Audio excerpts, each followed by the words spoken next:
Ira Helfand joins us now. He is a co-chair of the Nuclear Weapons Abolition Committee. Thanks for your time tonight. Thanks for having me on. I'm afraid to ask, but what nuclear options does Russia have? Well, Russia has a lot of nuclear options, and so does NATO. And I don't think that either side would deliberately initiate the use of nuclear weapons. But the concern is that when you have a war, things get out of control sometimes. And there are many different ways in which this conflict could spiral into a broader war between NATO and Russia. And both sides have military doctrine that allows them to use nuclear weapons in the event that they are losing a conventional battle.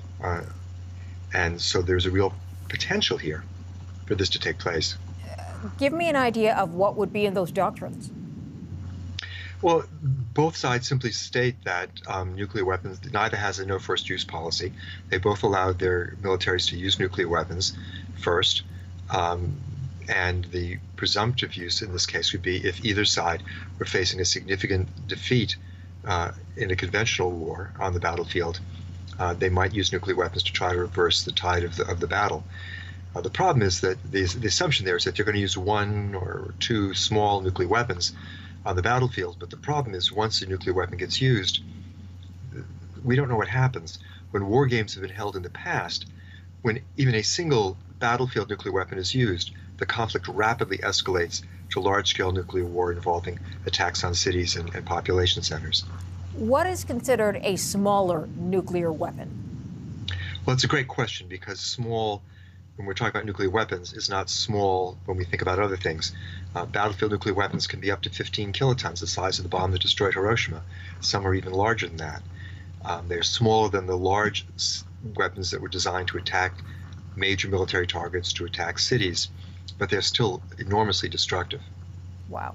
Why take Chernobyl? I just want to get you on this one as well, because it's supposed to be sending a message. You think it's more than that? The takeover at Chernobyl? Yes. I just think that's bizarre. I don't know what they could possibly be talking about, that they're sending a message that they're serious.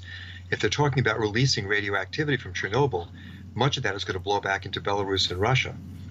So, this is the nuclear reactor there, and the other nuclear reactors in Ukraine, there are 15 altogether, are an enormous threat to the health and well-being not only of the people of Ukraine, but of a much broader area involving Russia and much of Europe.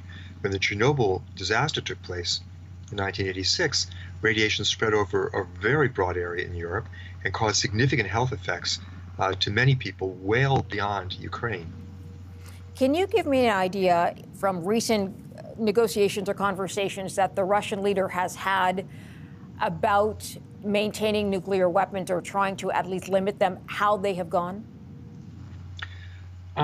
Well, things have not gone well in recent negotiations, and neither the United States nor Russia has really seemed to be seriously concerned with trying to secure a major new agreement to lessen the nuclear danger. We have to understand that nuclear war is beyond our comprehension.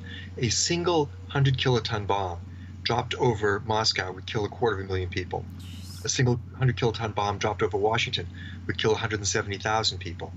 If Moscow and Washington get into a big fight and launch major attacks on their cities, we could be seeing tens of millions of people dead in the first half hour. The economic infrastructure of both countries absolutely destroyed.